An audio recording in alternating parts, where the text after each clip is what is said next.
Everyone, welcome to Ngozi Talk Show, where our coaches can help you get more from your life and create concrete steps to help you get there. My name is Nomsa clara Mncube. I'm the founder of Hope Spring Eternal Introduction Agency and the founder of Ngozi Talk Show. I am your host today. So I have two experts with me. I am going to let our experts introduce themselves so they can lay out their professional credentials, expertise. Over to you, Sarifa. Please introduce yourself to our audience.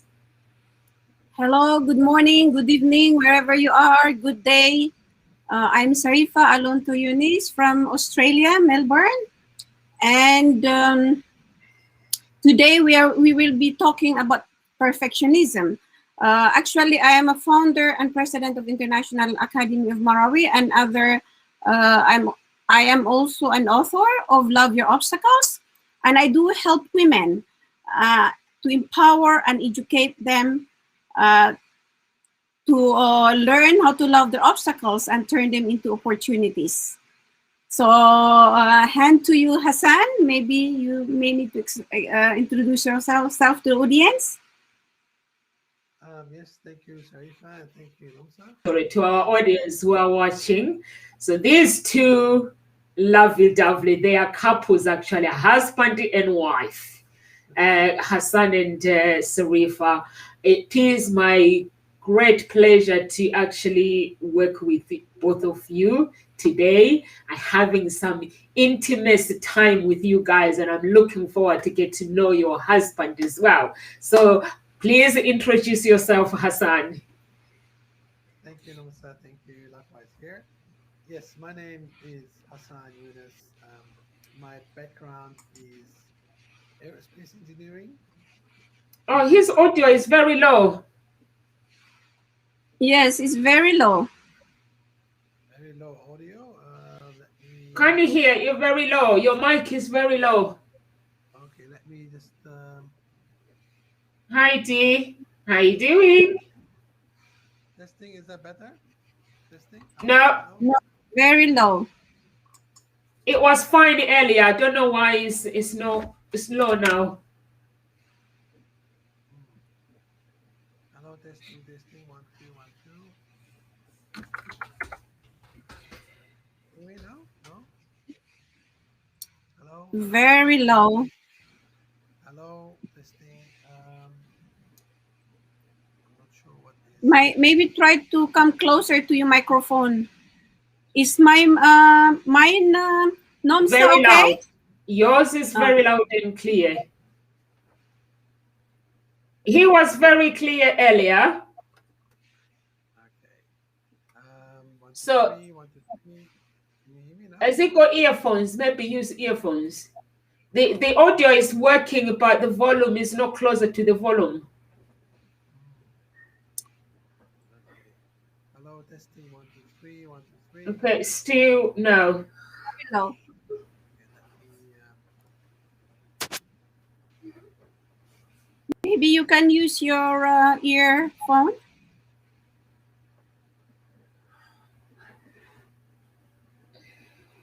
Just do some testing. 1, 2, 3. Okay, Sarifa, do you want to take over and talk about the topic? Why have you chosen this topic while he's still sorting out his audio? Okay, it's a very interesting topic, perfectionism, because we always often define perfectionism as the need to be perfect or even to believe that it's possible to achieve perfection. It is actually typically viewed as a positive trait rather than a flaw. People may use the term sometimes healthy perfectionism to describe or justify perfectionistic behavior. Feeling the need to be perfect is one of the biggest challenges that some people are facing nowadays, and I'm one of them. Perfectionism, however, can be a very dangerous trait, though many see it as positive. But when it becomes excessive, it's a psychological burden, more similar to a disorder. Feeling the obsessive need to never make a mistake can paradoxically more often lead to failure, and it happened to many, many people. And too much concern for details and control will make the everyday work overwhelming. Perfectionism can drive people to be concerned with achieving unattainable ideals or unrealistic goals, and often leading to many forms of adjustment problems, such as it can be depression, low self-esteem, some people even suicidal thoughts and tendencies, and a host of other psychological, physical, relationship and achievement problems, especially sometimes nowadays with the children, adolescents, and even adults.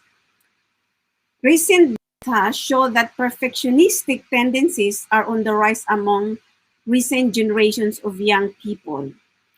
And when you are a perfectionist, you are pressuring yourself to achieve unrealistic goals, and inevitably set you up for disappointment because nothing is perfect. And perfectionists tend to be harsh critics of themselves when they fail to meet their expectations. So that's how I see perfectionism. Although sometimes they say there are two types of perfectionism. It can be normal perfectionism or neurotic perfectionist. The first one, which they sometimes they say the first type of perfectionism, which is the normal perfectionist, they are more inclined to pursue perfection without compromising their self-esteem and derive pleasure from their efforts. Whereas the other one, the neurotic perfectionist, they are prone to strive for unrealistic goals and feel dissatisfied when they cannot reach them. So those are the two types that I see them, that it can be unrealistic and normal or natural, what they call it. So that's how I view perfectionism. And I think, I'm sure Hassan has his own takes. Can you hear us? We're still the same. I ask him to wear his earphones. Still the same. He needs to wear earphones. Which mic is he using?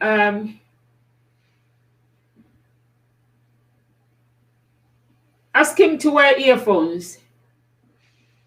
Honey, maybe you can use earphone?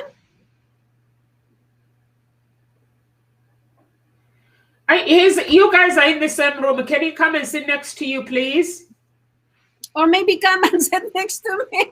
Yes, please. Because I really need him on this conversation. Tell him to bring the chair or next to you, please. I really need him on this conversation. Andy, sorry, they can't hear you. Ask him to sit. He needs to sit next to you. He needs to squeeze on your camera, please. And there we go. Yeah, so first I do apologize about the microphone audio hiccup. I'm not sure what's happened there. Maybe because of anyway.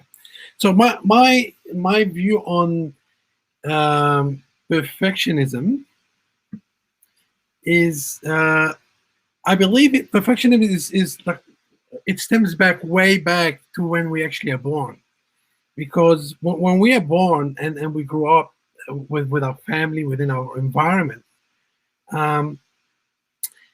we get conditioned to always do better. We get conditioned to not fail. We get conditioned to always try to do our best, right? So that's our condition that we receive from our families, from our relatives, from our teachers, from our learning environments. It's always, oh, to do better. Okay, you did okay, but next time do better. So we grow up, or we grow up and we develop our cognitive abilities with that mentality, right? So we're always growing up to, oh, I have to do better, I have to do better. And that mentality, which is, I guess it's good in a way, and obviously it has negative effects in another way. So we grow to a point that, oh, it's never good enough, because people, my mom, my dad, my uncle, my teacher, my lecturer, my mentor, my coach, will think, oh, it's not good enough.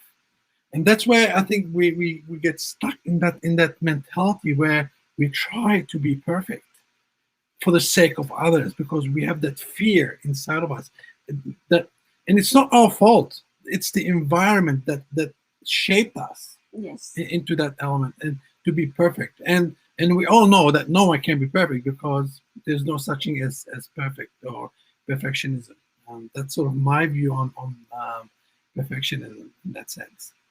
Yeah. Well, what do you think? Thank you so much. I actually agree with Hassan. Our childhood attachment, actually, my marriage was destroyed by my ex. Basically, everything has to be done properly. Even when you sit in the car seat, everything, no food is allowed in the car.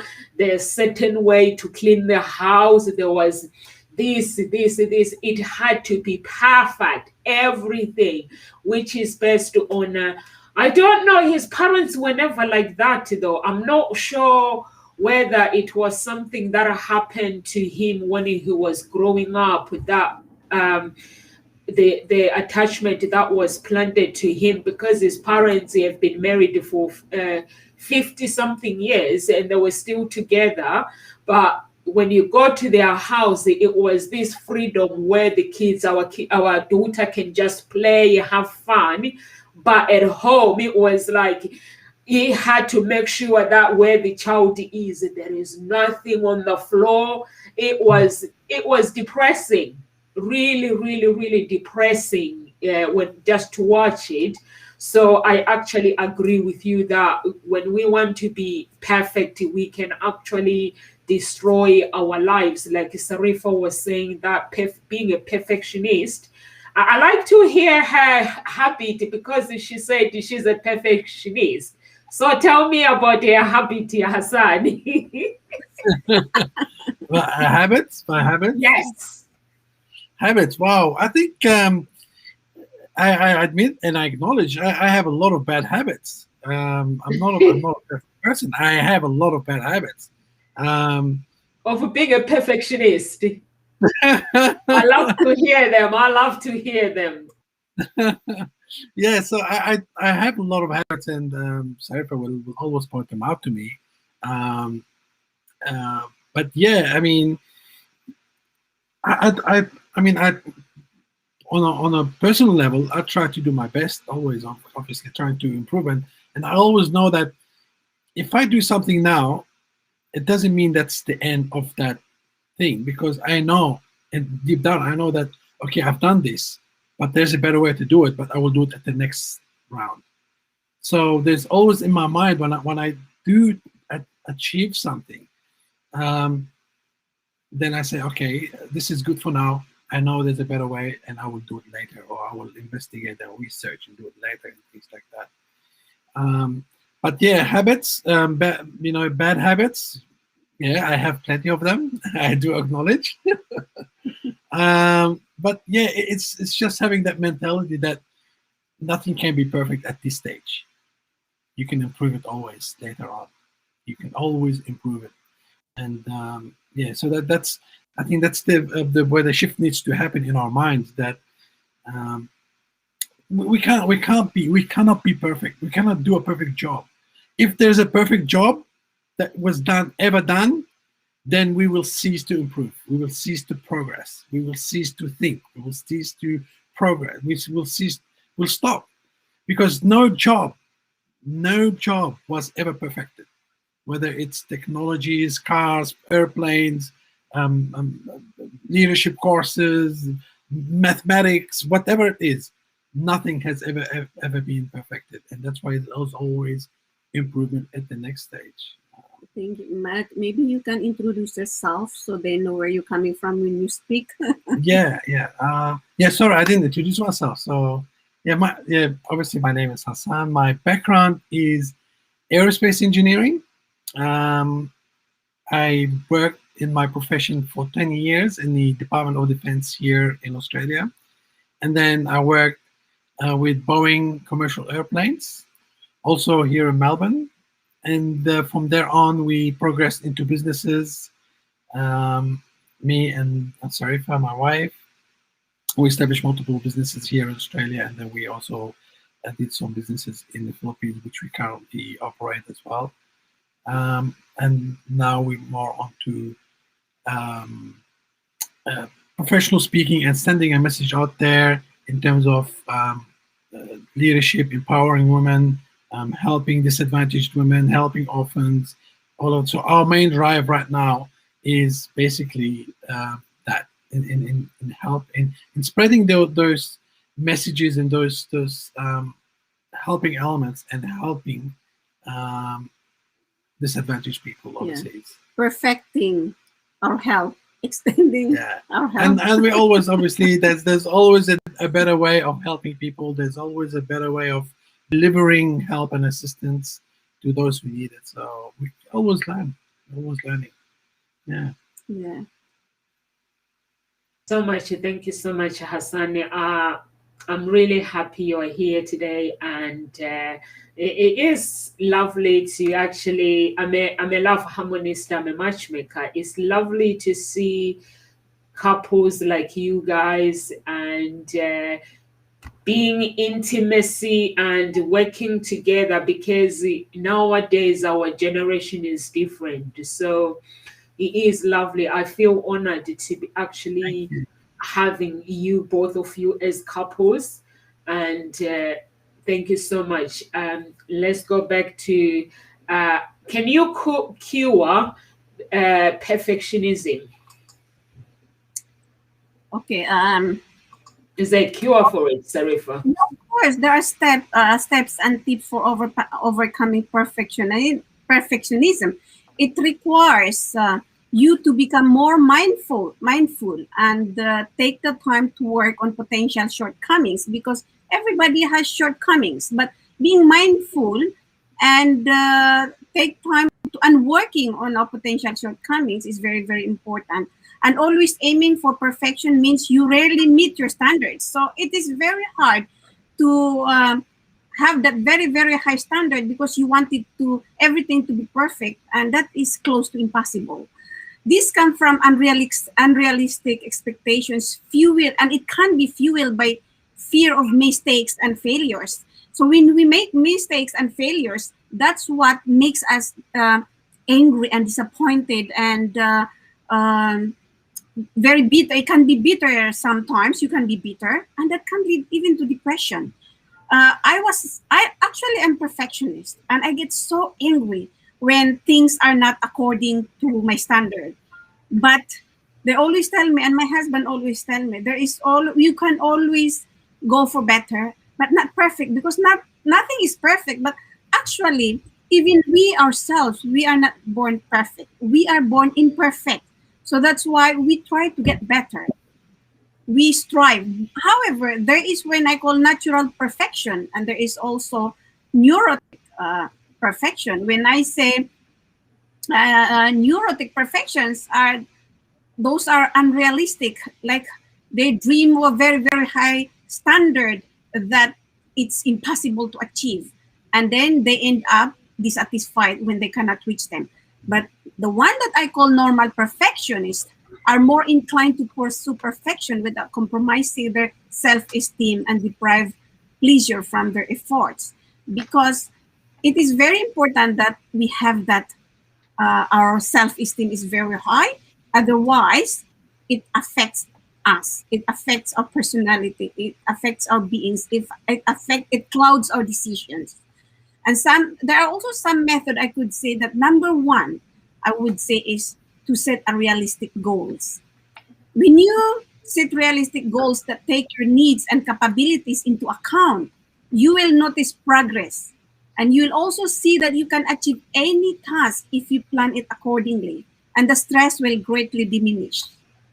You don't need to lower your standard for this to happen. However, once you start enjoying the success that comes with setting realistic goals, it might lead you to reevaluate your expectations also. It's not a change in the quality of what you do, rather it's a new relationship with yourself. So that's number one, is setting a realistic goal. And number two is change your self-talk. Self-talk is for me, it's very important for how you view yourself. Often the perfectionist in you will be overly critical and whispering how you are not good enough, not capable enough, or maybe you say, oh, lazy or useless. The crucial mistake we can make is to take that voice at face value. Recognizing your mistakes and shortcoming is good. However, when it comes to perfectionism, those remarks tend to be destructive. And of course, there are huge difference between saying you need to work on yourself and proclaiming you're a failure. So you can work on your self-talk, taking a conscious, gentler attitude towards your life, and work will work wonders. The first step is to recognize when your self-talk is being too harsh and counterproductive. Once you notice that, you can change it. So that's the two things. I can keep going on, but I rather give to Hassan some time, also space to say his tips on overcoming or reducing perfectionism. Okay, Hassan, go ahead, please. I think, yeah, I would agree with Sarifa on her elements in terms of setting goals and having realistic goals and all that. But I think the first step that I would say in fixing the perfectionist mentality is you need to distinguish. There's two elements here at play in our minds. There is the quality standard, or our standard that we look for, and there's perfectionism, right? So these are two elements, right? And they operate at totally different levels. When we set our standards, right? We set our standard, then we can work towards that standard, right? Whatever it is the standard may be. But when we don't distinguish that standard and we just say, oh, it has to be perfect. But what do you mean by perfect, right? So we go into a gray area because we cannot distinguish what that perfectionist is, right?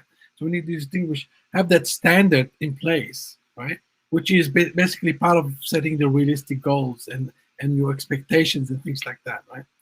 So when we in that gray area, that's where we fall in a trap, because there's no preference, there's no benchmark, there's no standard to work to. So whatever it may be, whether it's you're giving a keynote, or whether you're doing a training course, or whether you're dressing up, or even how your car looks like or how your house looks like, you just have to set a standard and work to that standard, because that's basically setting the goal, right?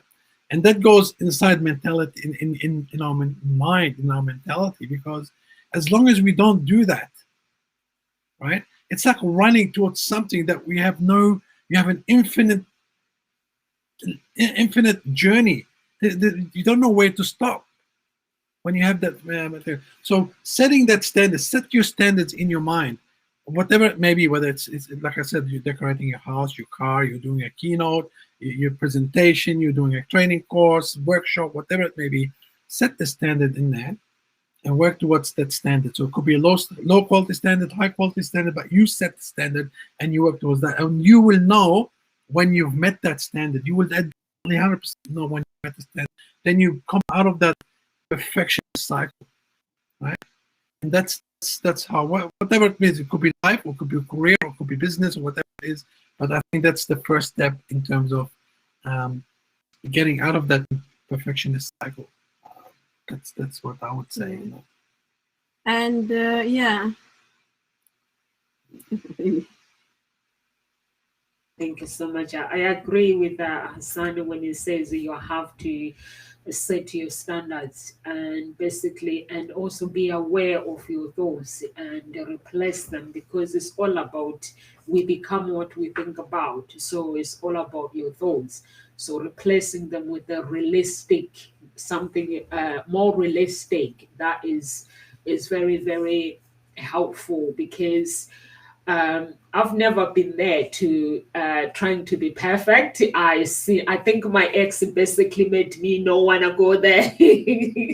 I'm like, I do not want to be like that. So it is nice when you live with someone that wants everything to be perfect. Is it doesn't help you when you start going that way. You are like, no, no, no. It's like here broadcasting. My journey has been like, I started not knowing even how to use the software, but I began on Facebook, broadcasting direct on Facebook, learning and broadcasting. And then I moved to Zoom. And then when I moved to Zoom, and then I moved to OBS. And I remember one day I was about to go live, and my software just went to pieces. And I was like, does OBS go into pieces? And I rang one of the speakers, and he was like, okay, let's go and share this screen. And he was like, yeah, it does go to pieces. Let's put this together. And I was like, oh my God. So sometimes you don't have to know everything. You just have to, know enough information to do what you need to do. It's everything you learn as you go. And also, as long as you are aware that you actually, what you want to do is go, it doesn't have to be perfect, but you have to be professional with what you do. And like the standards, like Hassan was saying, I have a business coach. My business coach, I think he's a perfectionist, because he actually has everything. Like if I send him a message now and say, can you do this? Can you do this?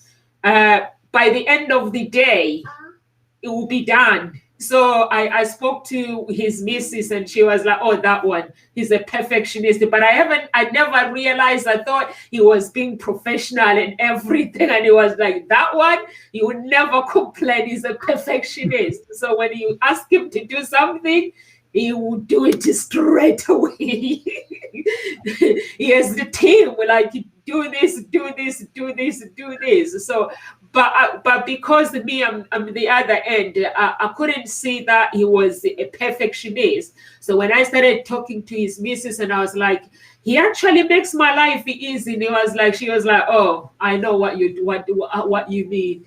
He's actually a perfectionist. He's got every team, like, he preferred to have everybody in his team. Like when somebody needs a job done, people that he coaches, they need the job done. He just says, could you please do this? Can you please do this? And actually, I think he has got the people in his speed dial to replace when someone is sick. So, but I was like, so it does help when you being like you have a family member who have got that problem. So when you have that situation, how do you help someone who is a perfectionist? Because to me, I'm not gonna lie, I couldn't help my ex. I find it very depressing, very, very stressing, because me, I'm a person who I go with the flow. I don't worry about things. So it was tough. I couldn't help him. So how can you help him or approach this situation? If someone who was in that situation like I was before, and they're struggling, what advice can you give them? Sarifa, I'll start with you. There are a few ways. First is like, of course, one way is to learn how to accept criticism, because criticism never stops. You will always get criticized. And not only that, you will also criticize yourself all the time when it doesn't go your way, or the way how you cut it. So dealing with criticism can be very difficult, even when it's constructive. Regardless if it's constructive or you feel like you are being attacked. When it comes to perfectionism, criticism is often devastating, and also it's a fact of life that not everyone will be kind when making remarks on your actions. So the main problem with accepting criticism comes from reacting to it emotionally. That means you might take the remark as a personal attack and obsess over it instead of judging it by its worth. So there are a lot of people that when you criticize them, straight away they're taking it as personal attack instead of looking and judging the worth it has, you know. So if you approach it from a constructive angle, you're your best friends. So the fact is, whatever mistake you've made doesn't immediately lessen your self-worth. Everyone can improve and learn, and the process is a natural. It's just like day and night, that it's natural. That's how I see it. To start accepting criticism better, first is to evaluate who the critic is. Are they competent in the subject they are commenting on? Or is there a reason for them to point out your shortcoming? This question should inform if and how you will consider the criticism. So if the remark is valid, then the right reaction would be to make the most of it and use the criticism for future improvement. Like on the other hand, if it's an unhelpful remark, it doesn't deserve your attention at all. So these points are easier said than done because they require taking conscious control over an emotional response. But practice makes perfect. It might take some time to become mindful enough to develop an immediate reaction to criticism. But consider it as a learning and a new skill. For me, give it your best and be patient. Once you master the skill, every constructive remark will become precious advice, and the other ones will be gone with the wind. So that's how I see it. Yeah. This point of view on this one.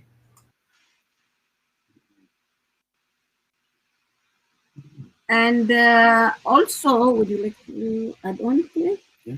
How to live with a perfectionist? Was that the question? The question, yes. How to, yes. How to, yeah. Yeah. Well, I'm not a perfectionist, but I have high standards in what I do in terms of my work and achievements. And I do have, just like any other person, I guess, I do have some good habits and bad habits, right? But living with a perfectionist, it's on a personal level, it can be, I guess, because it can be difficult to accept the critical comments or the critical feedback, because according to me, it's good enough, right? In that sense. So, and it can be quite difficult to accept the criticisms from a perfectionist who happens to be your partner. But in the end, I do acknowledge that, I have shortcomings, and maybe it's not done properly, maybe, or it needs more improvement, all that. So it's about compromising from my end and also from her end, because we always have to sort of meet in the middle. And sometimes I have to go all the way to the other end to make it work. But it can be difficult to accept the criticism or the feedback, because obviously I'm not a perfectionist, but I have high standards, so I do distinguish between the two. But it's about compromise. And acknowledging that, okay, I need to move a little bit more to the center than rather being on the far end or the far side. Yeah, but it has its challenges, and I don't think you can change someone to be a perfectionist. I don't think a normal person can suddenly become a perfectionist. It may take time, but a perfectionist can possibly turn the other way. That's what I believe. Mm-hmm. Thank you so much. Thank you so much. I think for me personally, if I was to live with someone who's a perfectionist, I think I'll find it really, really difficult.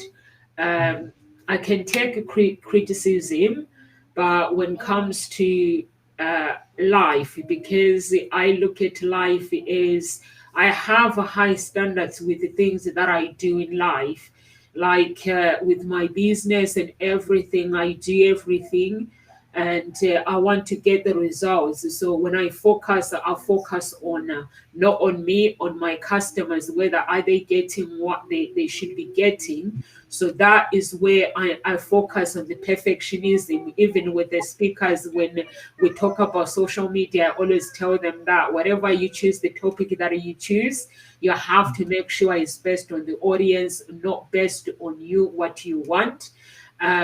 So that's where that's how I do things, and I try also to make sure that I don't do it as an obsession. I do it basically knowing that I remember when I launched my website wasn't professional at the beginning, and people used to go to my website. The customers will get in touch with me and ask you if they can if they how much was the service, how the service work. But family members, Kayla, no volume please.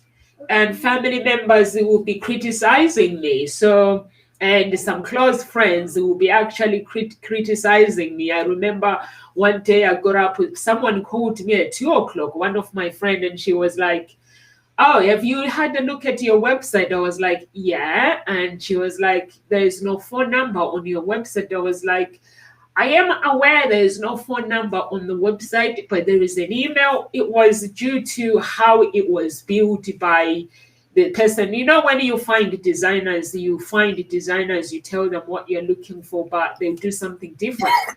So I kept going. I think in the end, the third designer got it right. In the end, I went to 3 different designers, but I didn't worry at that moment. I wasn't worried about my website being perfect. I was worried about the customers, giving the customers what they really, really want, and getting my business going, because I could have easily hold on and said, I need a professional website. That's what I wanted. But I kept going, and I was getting stressed, but I kept going. So sometimes in life, we don't get what we want. So it is very, very important to be aware, if you are a perfectionist, to be aware that you're not going to get what you want. Sometimes things are not going to go your way. You just have to go, oh my goodness. Like Hassan, you work at the airport. I have my friend who works at the airport. Honestly, she works for British Airways. And when you say you have high standards, I basically, when I was setting up my business, she hasn't got a business, but she helped me a lot to actually set up my business. And she was like, I'm a control freak, Nomsa. Everything has to be done properly. So I was like, you are the person that I need. Honestly, she was staying up, helping me to write content, to write my business content. I was like, I'm loving this girl.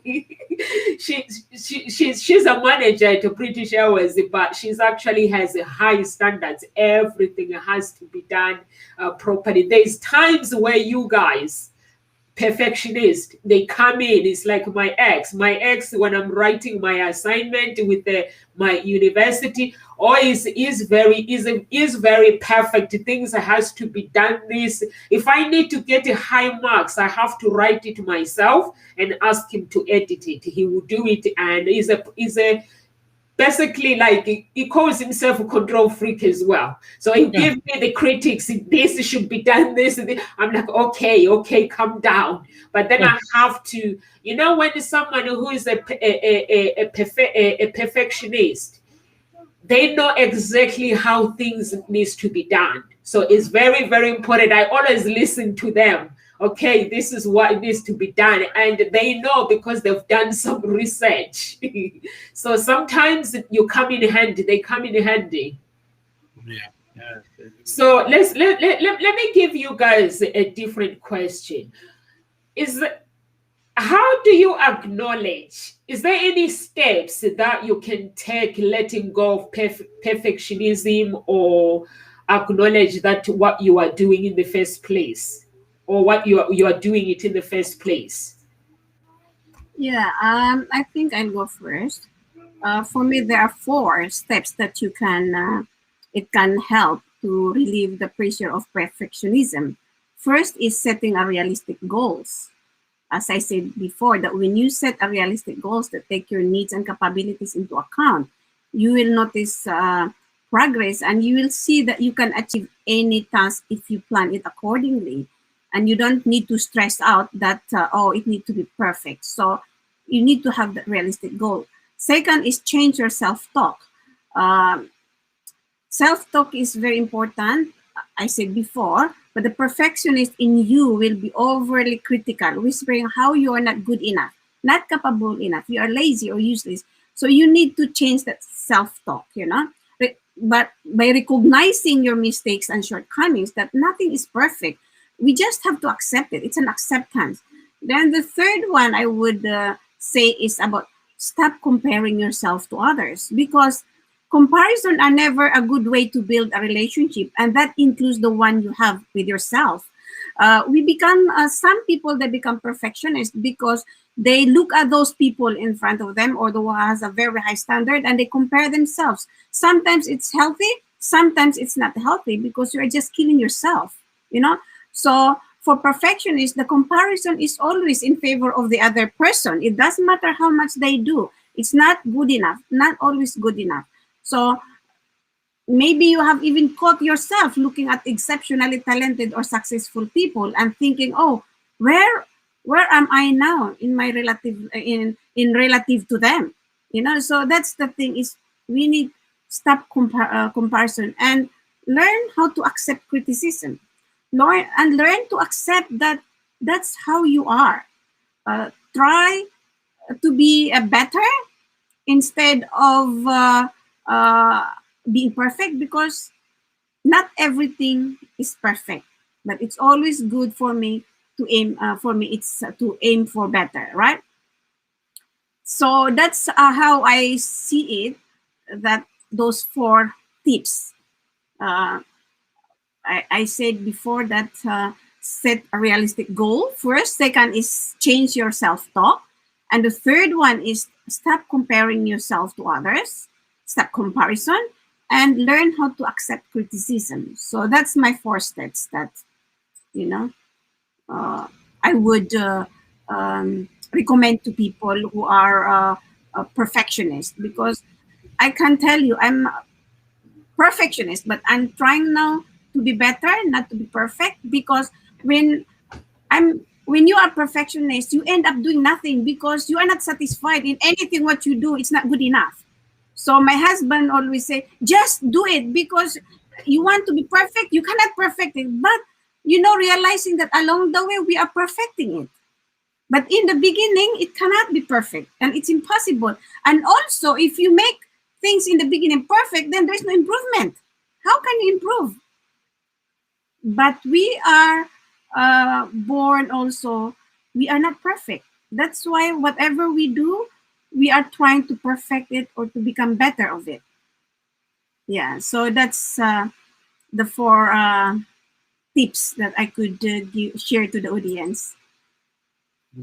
And Hassan maybe has some tips also to the audience. Go on, Hassan, please. I'd like to hear your tips. Actually, I think Sarifa stole my tips. I think I think Sarifa dipped into all of our tips. I like. Well, from my end, being a perfectionist can be it is it has so many drawbacks and negative elements in it. Being a perfectionist, I'm going into the disadvantages of being a perfectionist, and then I'll talk about my tips on how to overcome perfectionism. Being a perfectionist, well, first you're always trying to please other people with your whatever you may be. So you're always thinking, will it be good enough for them? Will they criticize me? Will they make a negative comment on this? Will they like it? Will they approve it? All of these things. So that's one thing that goes into perfectionist mentality, right? To the point where fear grows in them, anxiety grows in them. They stay in their kind of the comfort zone because they are perfect in their comfort zone because they perfected it so well. So they stay in the comfort zone. They become stagnant, yeah, or even complacent, if I can use that word. So being a perfectionist has a lot of elements. Although maybe they're achieving maybe certain elements to their sort of approval, but it has a lot of drawbacks because it will hold you back. It will hold you back on so many different levels, right? Because you're always thinking it's not going to be good enough. They're not going to approve it. It doesn't look good. I don't look good. Whatever it may be. So that's the mentality that we'll have. To overcome that mentality is, and I go back again to distinguishing your standard. Distinguish the standard that you want to achieve, a realistic standard, right? That's the first thing. A standard that you can do within your capability, right? And a realistic standard. So distinguish that. You need to acknowledge that not everyone is perfect. Not everyone around you is going to have the same mentality and be perfect. So you need to acknowledge that, certain elements within your team, within your career, within your work, within your family, right, will not be perfectionist. They will be other than what you think or believe they are. So we need to acknowledge that so you can have a normal life, right, and maybe even adjust. And the last one, number 3, I would say, never be afraid to try. Never be afraid to try, because only in trying you will be able to see what it looks like and be able to improve it. So this is my 3 elements that my 3 tips that I would give to the audience, really. Yeah. Because being a perfectionist, I believe, can be, and we see that a lot, especially you mentioned that just before, especially in relationships, whether it's personal relationships or even business relationships. So it can have detrimental effects on relationships.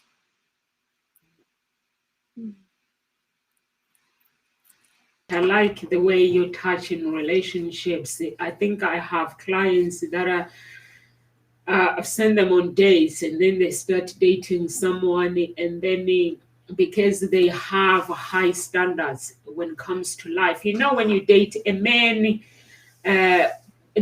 most men have high standards in life. You find a professional man who is earning good money, who is professional, very educated. But because they are single, sometimes the car that they drive, if someone is on their own, they just drive a car that they think it suits them. It doesn't have to be a 100K car. They just drive the car that they want. Or because they have no reason, they're single, they've got no children, or sometimes the home, they live in a small home. And I remember one day one of my clients saying, I'm saying, do you like the guy? And she's telling me, I like the guy, but I don't like the car. I don't like the home where he lives in. So I was like, hang on a minute here. We know the guy has got money. We know the guy is got a job, he's got everything that you are looking for. So we're not gonna date him because of the car that he's driving. So I was talking to this girl. Honestly, I was talking to her. It was so serious, Hassan. I was talking to her, trying to understand everything. And she was like, I don't like the car that he's driving. I don't like his home. And I was like, but he can change all that, because at this moment, the guy lives on his own. So he can go and pick up a expensive car if he's just a single man who he just getting up in the morning and going to work, and he hasn't got anyone to spend time with. So I was like, but do you love the guy? Do you like the guy? They were dating, and he was like, yeah, of course I do. And I was like, have you actually spoken to the guy about all this that you are telling me? And she was like, no. So I was like, why don't you speak to the guy about the car? So she wouldn't. Yeah. So then I spoke to the guy about his car and about the house he's planned. And he was like, Nomsa, why would I want to live in a mansion on my own? I can afford it, but why would I want to do that if I'm on my own? I'm looking for a woman. But the guy ended up saying no, because he was like, I'm looking for a woman that is going to accept me for me. I know I'm driving this car, but I haven't got anyone in my life to go and spend 100K for a car. Yes, I'll love a woman that I can spend my money with. But at this moment in time, I didn't think that I'm going to be judged based on the material. But I hadn't said that. I was just asking questions and letting him know, this girl, this is what, because I have to be transparent with my clients and make sure that they know what they are putting themselves into. So he was like, no, I'm just looking for a woman that is going to accept me for who I am. And I've had women as well saying they are wealthy, but when they go and meet men, they don't expose that they are wealthy. They just want to get to know somebody and see whether they like each other and things like that. They get along. But then because men judges that woman straight away and saying she hasn't got the high standard when it comes to, yes, she dress up nice, but when it comes to the car that she's driving. So I'm thinking, I'm confused here. Are we looking for love, or are we looking for material? Because if I have my own business, if I choose to buy a cheap car, that's my choice. So I was actually, sometimes I get confused, like when Hassan was saying it does affect relationships. Yes, it does. A lot. It does affect relationships a lot. So do you have anything you want to say before we leave, based on what I've just said, or do you just want to give our audience some words of encouragement, Sarifa? What I can say for the audience is aim for better, not for perfect. What perfection means will differ from one person to the next on a personal level. On a general level, if there is some agreement about what is or isn't perfect, it relies on comparisons also. And as I had said before, how detrimental those can be, especially when they are unfavorable, when comparison steps in. And comparing only to yourself and staying true to what you are is the best way to improve. Strive to be better than you were yesterday, and that will be more than enough. Leave the idea of perfection behind while you start to enjoy real life. So that's what I can give to the audience. Thank you, Nomsa, and to you, Hassan. Yeah, for me, my advice for the audience, being a perfectionist is actually a detrimental element. It's detrimental because you will it puts a lot of pressure on the people around you. It puts a lot of pressure on yourself. It puts a lot of fear and anxiety within you. So be an achiever, but not a perfectionist. So try to get out of the cycle of being a perfectionist, because it's not really doing you any good. It's holding you back. Thank you so much. Okay, am I muted?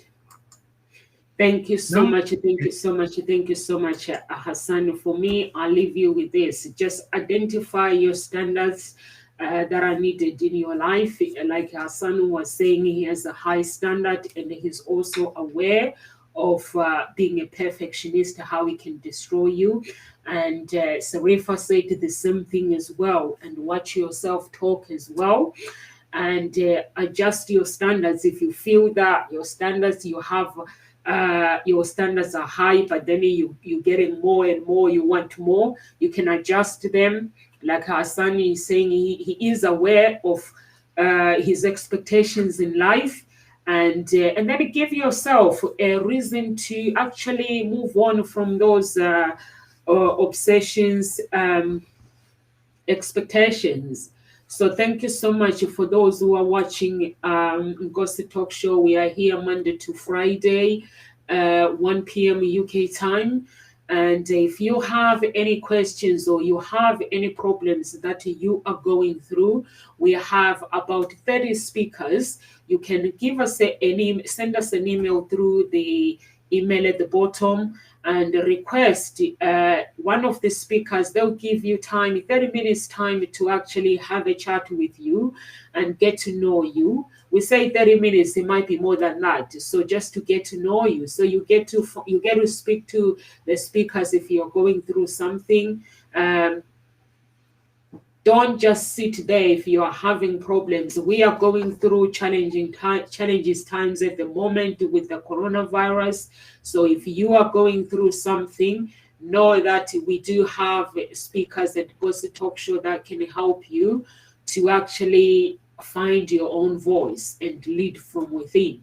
So thank you so much to Sarifa and Hassan for today. We appreciate you and we love you. We love you, audience. And if you are watching our video and you love the message, please share, press some heart button and share it with your friends.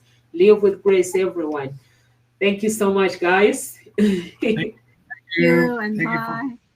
Thank you so much. Appreciate it.